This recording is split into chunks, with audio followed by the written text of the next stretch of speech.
This is Hakanoa dry ginger beer, which I developed in this little kitchen here. I promise you I don't make it in this kitchen here, but I did make all of our experiments here. We brew it from scratch with a plant or a bug. It's exactly like a sourdough starter, but for ginger beer. That percolates away for about 3 or 4 weeks and it starts developing a really big colony of beneficial bacteria and yeasts that eat the sugar and love the ginger and turn it into this amazing ginger beer. This one jar will end up making 15,000 bottles of Hakanoa ginger beer. It's not too fizzy, it's actually about exactly the same fizz as a craft beer.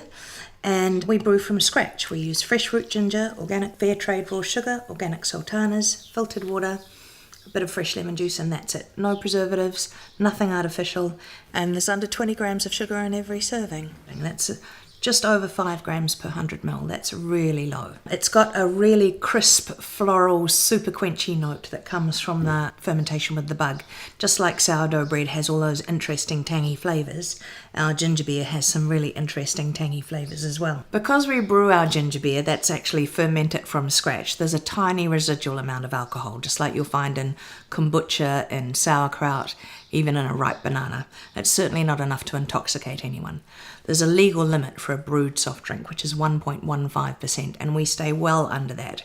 I don't know if anyone, out there remembers ginger beer that exploding in the garage, if your nana made it and your grandpa made it with the bug or the plant. It was a pretty common story, and I've heard some really good ones.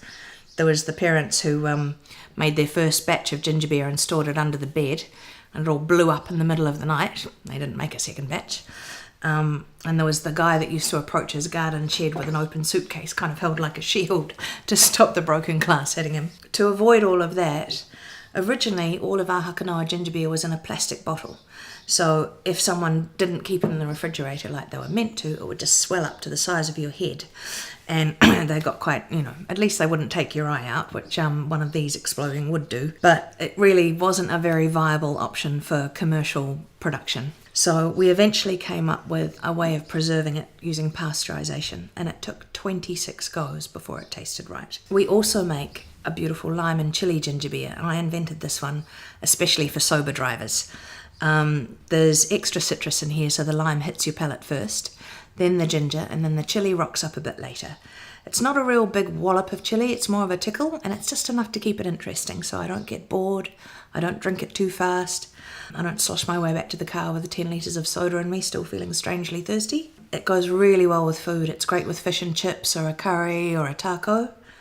And if I'm not the designated driver, it's excellent with vodka. They come in these 330ml bottles, or discerning retailers and our website. You can also buy them in these beautiful 4-packs, or if you really get addicted, which quite a few people have become, you can order cartons of 24 from our website as well.